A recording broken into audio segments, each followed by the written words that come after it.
아, 우리가 세상에서 살아가면서 우리 신앙인들이 하루하루 살아가면서 방금 어린이 설교에서 제가 말씀드렸던 것처럼 내가 누구라고 생각하느냐 하는 거, 이거 참 중요합니다. 내가 누구인가? 여러분은 누구십니까? 내가 누구냐고 생각하느냐에 따라서 우리의 생각이나 우리의 판단인 우리의 행동 다 달라질 수 있습니다. 누가복음 15장, 오늘 이제 디모데전서 말씀을 읽었습니다마는 오늘 성서일과 신약 복음서 말씀이 누가복음 15장 1절에서 10절인데요. 누가복음 15장 1절에서 10절 말씀에 보면 예수님께서 두 가지 비유를 드시는 말씀이 나옵니다.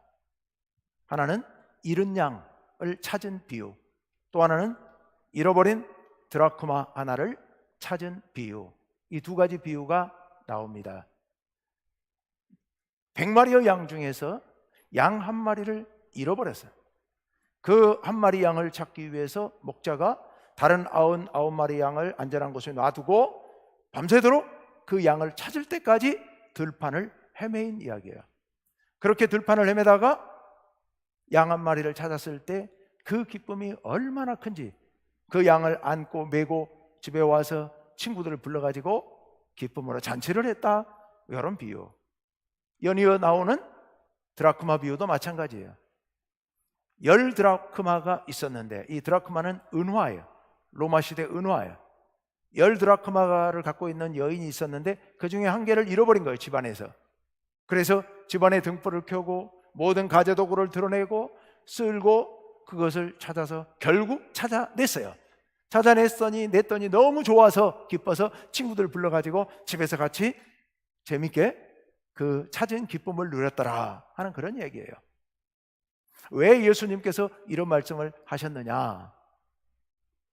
예수님께서 말씀을 가르치는데 사람들이 예수님 앞으로 찾아 모여들기 시작하는데 세리와 죄인들이 줄줄이 예수님을 찾아 말씀을 들으러 옵니다. 성경 말씀에는 모든 세리와 죄인들이 찾아왔다고 얘기합니다. 그러니까 이게 성경 저자가 보기에 세리, 죄인, 그 지역에 있는 세리란 세리, 죄인이란 죄인은 다 모여들었다, 이런 표현이거든요. 다 왔는지는 모르겠지만 하여튼 많이 모였어요. 그 모습을 보고 바리새인과 서기관들이 예수님을 향해서 비방하며 수군거립니다. 그게 오늘 15장 2절 말씀이에요. 같이 한번 보실까요? 바리새인과 서기관들이 수군거려 이르되 이 사람이 죄인을 영접하고 음식을 같이 먹는다 하더라. 당시 세리들도 죄인 취급했거든요. 세리와 죄인들이 모여오니까 죄인을 영접했다, 죄인을 기쁨으로 맞아들였다, 그리고 그들과 함께 음식을 먹는다. 그 당시에 이 세리나 죄인들을 영접하고 그들과 함께 식사를 나눈다는 얘기는 그들과 동류가 된다는 얘기고 그들과 하나가 된다는 얘기여서 같이 죄인이 되고 같이 세리처럼 된다는 그런 뜻이거든요. 예수님이 그들과 함께 그들을 영접하고 식사하는 모습은 바로 예수님 자신이 저들처럼 죄인이 되었다라는 그런 얘기예요.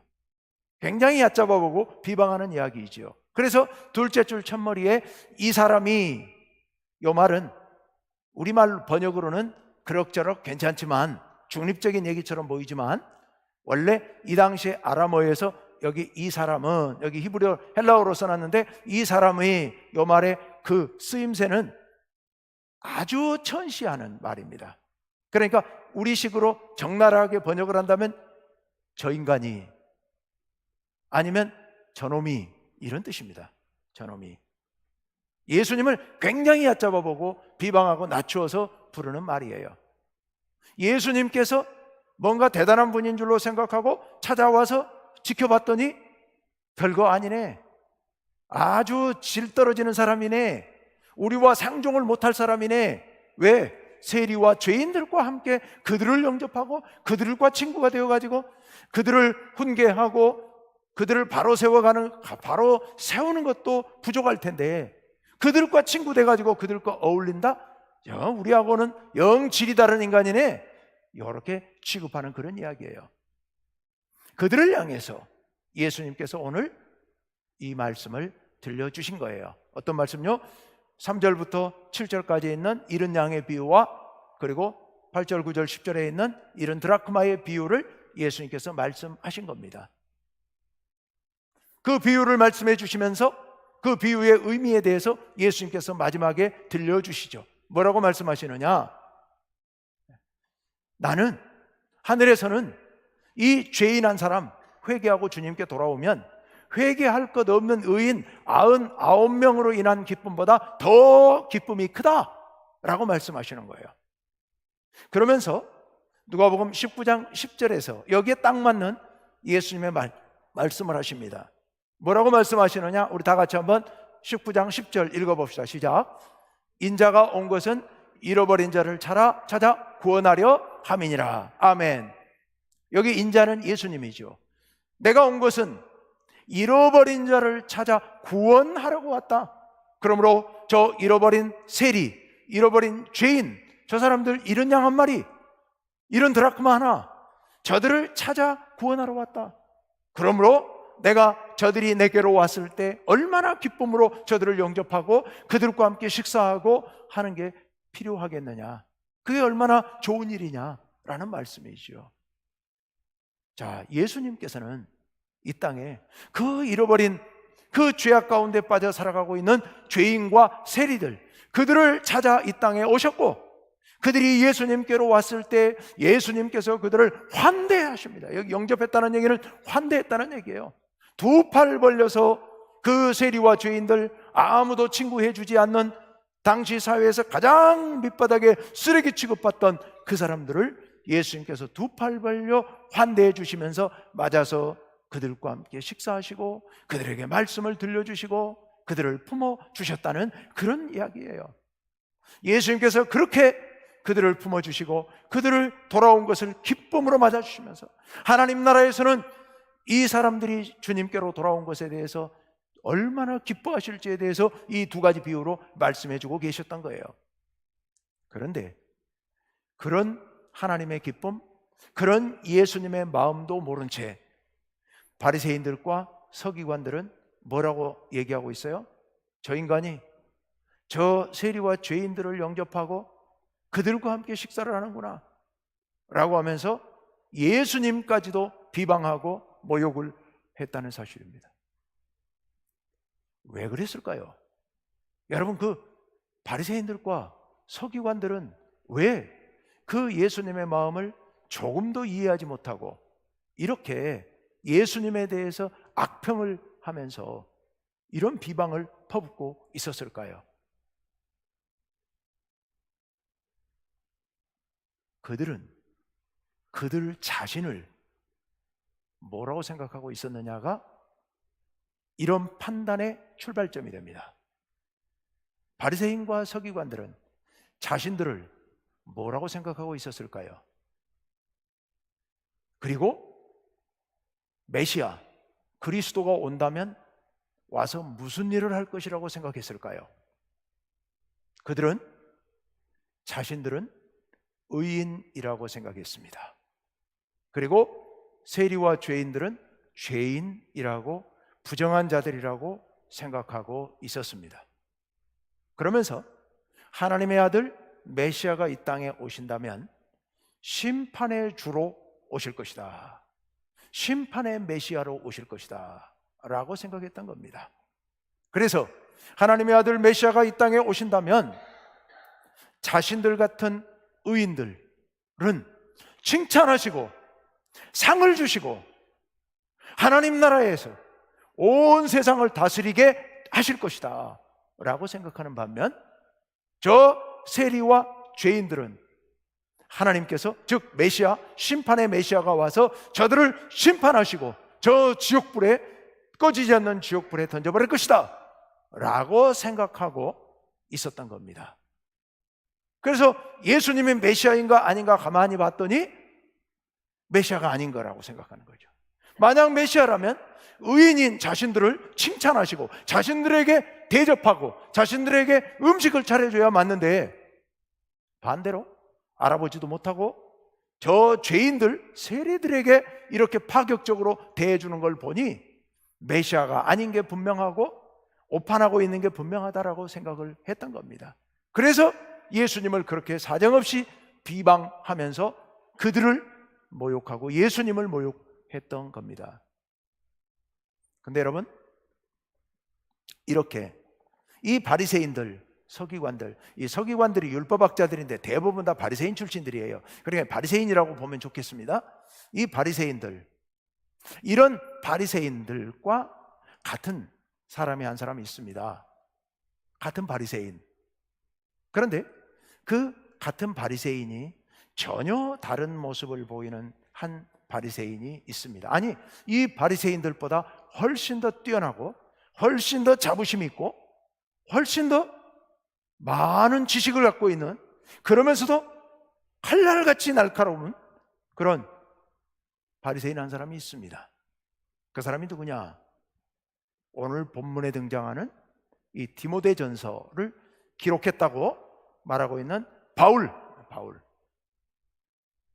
그런데 우리가 지난주 설교를 여러분 한번 떠올려 보십시오. 지난주에는 무슨 설교를 했습니까? 오네시모. 오네시모. 이방인이었죠. 거기다가 도망노예였어요. 그런데 그가 감옥에서 누구를 만납니까? 바울을 만났죠. 바울을 만나 예수를 믿게 됐어요. 바울이 그 오네시모가 도망쳐 나온 주인 빌레몬에게 편지를 썼어요. 그게 빌레몬서였습니다. 그 빌레몬서에서 빌레몬에게, 오네시모의 주인 빌레몬에게 편지를 쓰면서 오네시모를 뭐라고 소개합니까? 감옥에서 낳은 내 아들. 그리고 또 다른 말로 이 오네시모야말로 내 심장, 이렇게 얘기를 합니다. 이방인이야. 바리새인들이 상종도 안 하는 이방인이에요. 거기다가 도망노예예요. 죄인 중에 그런 죄인이 없는 거죠. 그런데 그 죄인을 바리새인 출신 바울이 그에게 이는 내 심장이다, 감옥에서 낳은 내 아들이다 라고 이야기를 하고 있는 거예요. 여러분, 이 바리새인, 이 바울 정말 자존심 강한 사람이죠. 그는 좋은 가문에서 태어났습니다. 좋은 가문에서 태어났고, 그리고 훌륭한 교육을 받았습니다.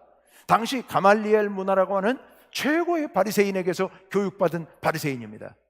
그가 사도행전에서 하는 일들을 보면 바리새인 중에서도 열심으로는 따라올 사람이 없을 만큼 그렇게 철두철미한 바리새인이에요. 굉장히 날카로운 사람입니다. 그런데 그런 바리새인 출신 바울이 이 세상에 더할 수 없이 악한 죄인 오네시모를 내 아들이다, 그리고 내 심장이다 라고 얘기하면서 빌레몬에게 편지를 보내면서 정말 자기를 낮추면서 그 빌레몬에게 사정하지 않습니까? 이 오네시모를 좀 용서해 달라고요. 만약에 오네시모가 빚진 게 있으면, 너한테 손해 입힌 게 있으면 내가 다 갚아줄 테니 좀 나를 봐서 이 오네시모 좀 용서해 달라고 그렇게 사정하고 있지 않습니까? 바울이 왜 이렇게 변했을까요? 오늘 말씀 디모데전서 1장 12절과 17절 말씀을 순서대로 한번 봅시다.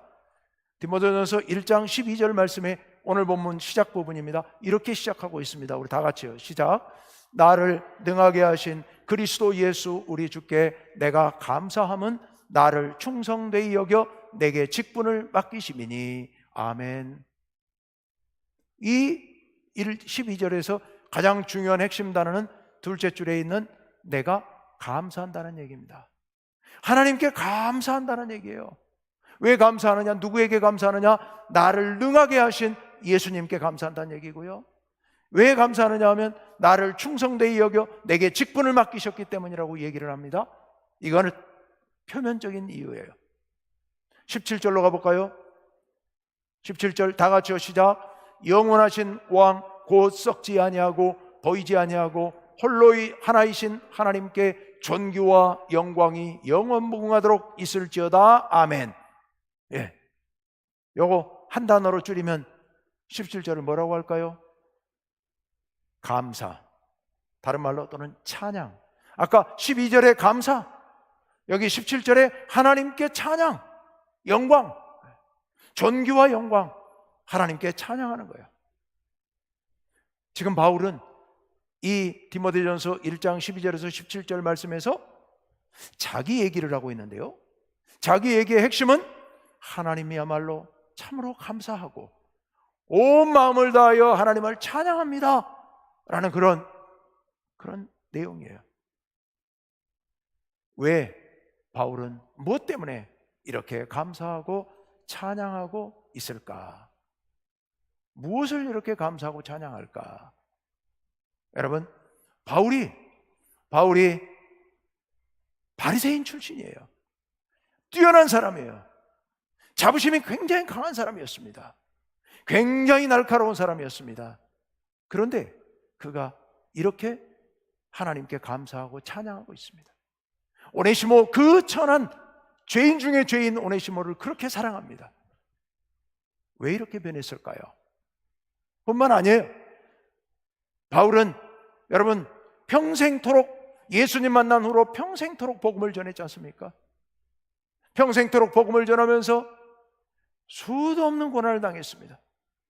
40에 하나 감한 매를, 그 당시에 39대까지가 사람에게 때릴 수 있는 최대 매의 양인데 그것을 무려 5번을 맞았습니다. 돌에 맞아서 죽을 뻔했습니다. 죽은 줄 알고 내버린 거를 나중에 살아나지 않습니까?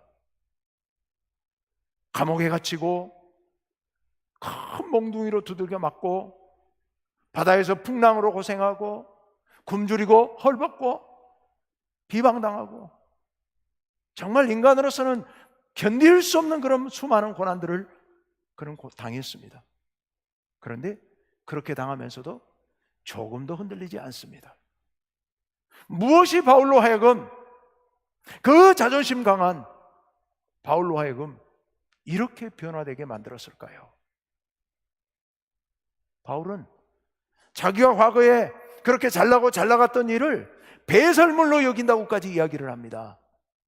제가 여기서 노골적으로 말씀드릴 수는 없지만 나의 그렇게 아름다운 멋진 스펙을 다 배설물로 여긴다 라고 이야기를 해요.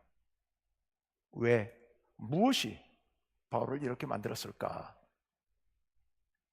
오늘 말씀 15절 말씀을 우리 같이 한번 읽어봅시다. 다 같이요, 시작. 믿보다 모든 사람이 받을 만한 이 말이요, 그리스도 예수께서 죄인을 구원하시려고 세상에 임하셨다 하였도다. 죄인 중에 내가 괴수로다. 자기가 뭐라고요? 죄인 중에 괴수라고 얘기를 합니다. 이 괴수라는 말은 죄인 집단의 우두머리다 이런 뜻이지만 원어는 그런 의미라기보다는 내가 첫째다 이런 뜻입니다. 내가 죄인 중에 첫째가는 죄인이다. 나보다 더 많은 죄를 지은 사람은 세상에 아무도 없다. 내가 최고의 죄인이다 라고 얘기를 하고 있는 겁니다. 바울이 무엇 때문에 자기를 이렇게 비하할까요? 왜 자기가 이렇게 죄인 중에 괴수라고 이야기를 하고 있을까요? 13절 말씀을 읽어봅시다. 13절 말씀. 네, 다 같이요, 시작. 내가 전에는 비방자요 박해자요 폭행자였으나 도리어 긍휼을 입은 것은 내가 믿지 아니할 때에 알지 못하고 행하였음이라. 아멘. 첫째 줄에 뭐라고요? 비방자요 박해자요 폭행자였다고 하는 겁니다. 뭘 얘기할까요? 바울이 전에 예수 믿기 전에 예수 믿는 사람들을 핍박하고 다녔는데요, 바리새인이었을 적에 어떤 악을 범했습니까? 스데반을 돌로 쳐 죽이는데 자기가 앞장섰지 않습니까? 그리고 너 모자라서 예수 믿는 사람들을 잡아서 핍박하는 일에 가장 선봉했었습니다. 예수 믿는 사람들이 사방으로 다 피해 도망쳐버리니까 대제사장에게 공문까지 받아가지고 저 외국까지 가가지고 다메섹, 지금의 시리아 다마스커스, 거기까지 가서 믿는 사람들을 붙잡아 오겠다고 공문을 받아가지고 자기 따르는 사람들 거느리고 다메섹으로 쫓아가다가 예수님 만나게 되지 않습니까? 그런 악행을 범했던 자신, 그걸 가리켜 지금 여기 비방자다, 박해자다, 폭행자다 라고 이야기를 하고 있는 겁니다. 나는 죄인 중에서 첫 번째 죄인이다. 가장 많은 죄를 지은 죄인이다 라고 이야기를 하고 있는 겁니다. 근데 여러분, 바울이요, 그때 그렇게 예수님 몰랐을 적에 그렇게 큰 악행을 범했던 이것 때문에만 자신을 죄인이라고 생각하느냐? 그렇지 않습니다. 그렇지 않아요. 바울은요, 그것 말고도, 그게 아니어도 자신은 흉악한 죄인이다라고 생각하고 있습니다. 로마서 7장 22절부터 24절 말씀을 한번 같이 읽어봅시다. 로마서 7장 22절에서 24절을 봅니다. 내가 속사람으로는 하나님의 법을 즐거워하되, 그래요, 내 마음으로는 하나님의 뜻을 따르고 싶어요. 그러니까 이거 지금 예수 믿은 뒤에 얘기예요. 예수 믿은 뒤에, 사도가 된 뒤에 복음을 열심히 전하는 그런 일을 하면서 쓴 글이에요. 나는 마음 가운데 하나님의 법을 즐거워합니다. 그런데 23절에 내 지체 속에서 한 다른 법이 내 마음의 법과 싸워. 여기 마음의 법은 하나님의 뜻을 따르려는 법, 선한 뜻이에요. 법과 싸워 내 지체 속에 있는 죄의 법으로 나를 사로잡는 것을 보는도다. 내 속에 하나님의 법을 따르려는 마음이 있지만 또 다른 법이 자리를 잡고 있는데, 그 또 다른 법이 뭐라고요? 죄의 법이라는 겁니다. 죄의 법. 이 죄의 법이 내 속에서 나를 사로잡고 있다는 겁니다. 그래서 나로 하여금 끊임없이 죄 가운데 빠지도록 만들고 있다는 겁니다. 여러분, 지금 이미 예수 믿고 예수님의 사도로서 열심히 복음을 전하고 돌아다니다가 쓴 글이라고요. 이렇게 열심히 복음을 전하는 사도가 되었는데도 불구하고 내 속에서 죄의 법이 나를 사로잡는도다라고 얘기하고 있습니다. 그래서 한탄하면서 한 말이 24절 말씀요. 우리 24절 말씀 우리 다 같이 한번 읽어봅시다. 시작. 오라, 나는 권고한 사람이로다. 이 사망의 몸에서 누가 나를 건져내랴. 탄식하고, 이 사망의 몸, 이게 뭐예요? 죄로 인해서 영원히 멸망받을 이 몸, 죄악을 버리지 못하고 죄악 속에서 죄와 더불어 살아가는 이 악한 존재, 이거 어떡할 것이냐? 이 곤고한 사람 누가 나를 건져내랴? 이렇게 탄식하고 있는 겁니다. 여러분은 어떠신가요? 바울이 자기는 죄인 중에 괴수랍니다. 여러분은 어떠신가요?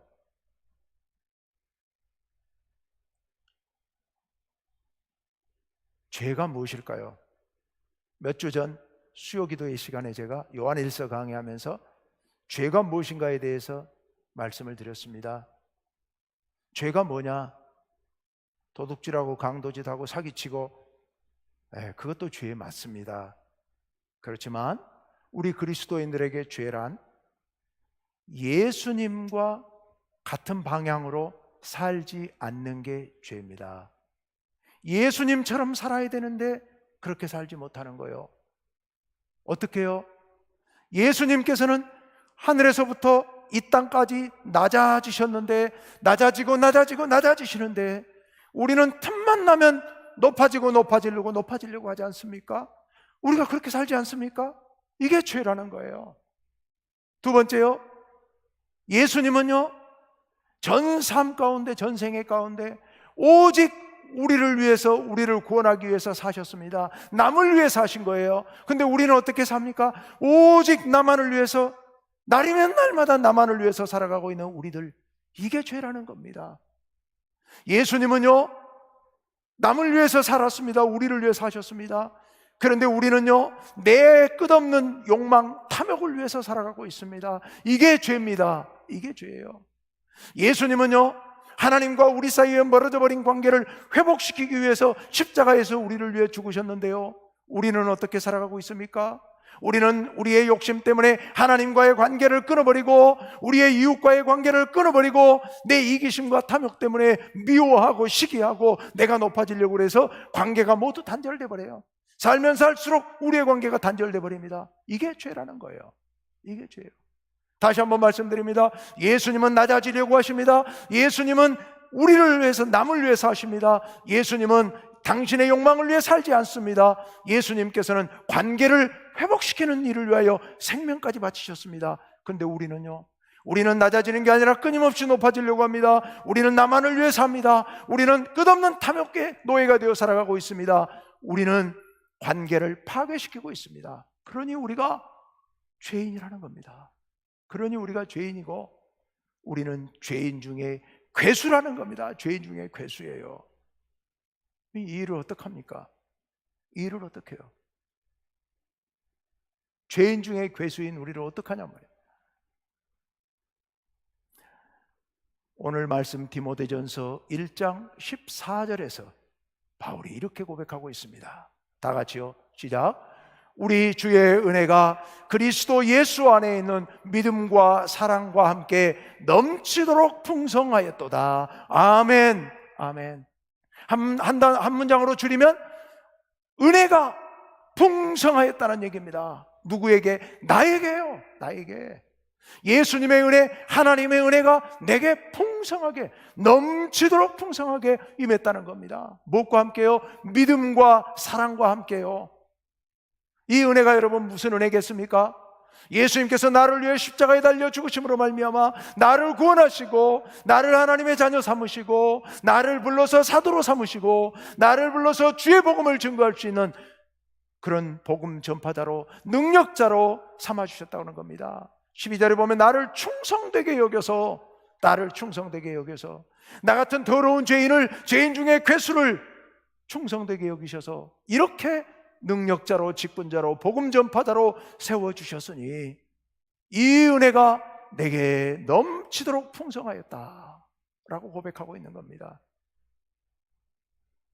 여러분, 세상에서 둘째가라면 서러울 만큼 악한 죄인인 나를 세상에서 둘째가라면 서러울 만큼 가장 높은, 가장 사랑스러운, 가장 사랑받는 반열로 올려주셨다고 하는 이 놀라운 은혜의 감격, 이게 바울의 감격인 겁니다. 여러분 어떠신가요? 우리가 죄인 중에 괴수 아니었습니까? 우리가 예수님처럼 언제 한 번이라도 낮아지려고 해본 적이 있습니까? 우리가 예수님처럼 언제 한번 남을 위해서 살아보려고 했은 적이 있습니까? 우리가 언제 한번 관계를 회복시키고 관계가 주의 은혜 안에서 새로워지도록 우리가 애써 본 적이 있습니까? 우리야말로 오직 나만을 위해서 살았던 죄인 중에 괴수 아니었습니까? 그런데 그런 죄인 중에 괴수를 하나님께서 불러서, 예수님께서 불러서 저 십자가에 당신이 달려 돌아가심으로 말미암아 우리를 구원하고 하나님의 자녀로 삼아주시고 우리를 향해서 사랑을 베풀어 주셔서, 아까 믿음과 사랑, 우리들에게 사랑을 베풀어 주셨는데요, 모르겠습니다. 여러분은 제가 잘 모르겠고요, 저에겐요 하나님께서 베풀어 주신 그 사랑이 정말 너무도 커서 정말 눈물 없이는 말로 할 수 없는 그런 놀라운 사랑, 그 사랑을 제가 체험했습니다. 근데 여러분, 저만 그럴까요? 바울만 그럴까요? 하나님께서는 여러분 한 사람 한 사람, 한 분 한 분에게 그 놀라운 은혜를 베풀어 주고 계신 줄로 믿습니다. 지금 이 시간도 하나님께서 여러분을 향해서 말씀해 주시는 줄로 믿습니다. 내가 널 사랑한다. 너야말로 내가 세상에서 가장 사랑하는 내 보배다, 내 보물이다, 내 보화다. 지금 이 시간 말씀해 주시는 줄로 믿습니다. 우리는 죄인 중에 괴수였습니다. 그런데요, 하나님께서는 우리를 가장 고귀한 존재로, 사랑받는 존재로 세워주신 줄로 믿습니다.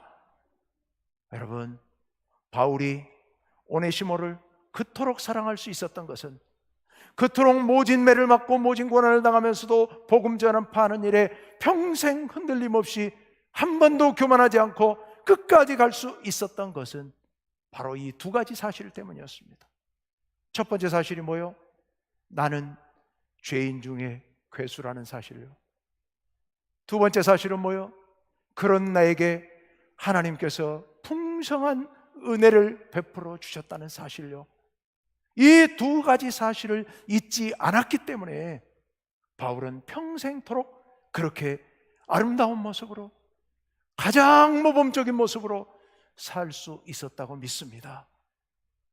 여러분, 우리 어떻게 살아야 될까요? 여러분은 누구십니까? 만약 누군가가 여러분에게 묻는다면 당신은 누굽니까? 라고 묻는다면 이 두 가지로 여러분도 답변할 수 있으시길 바랍니다. 나는 죄인 중에 괴수였습니다. 그런데 나는 세상에서 가장 풍성한 은혜, 믿음과 사랑을 받아 누린 사람입니다. 라고 고백할 수 있으시기를 간절히 바랍니다. 그렇게 이 두 가지를 고백하는 사람은요, 평생 세상에서 가장 행복하게 살 수 있을 줄로 믿습니다. 다른 사람이 행복한 게 아니라 이 사람이 가장 행복한 사람이에요. 이걸 깨달은 사람이에요. 같이 기도합시다.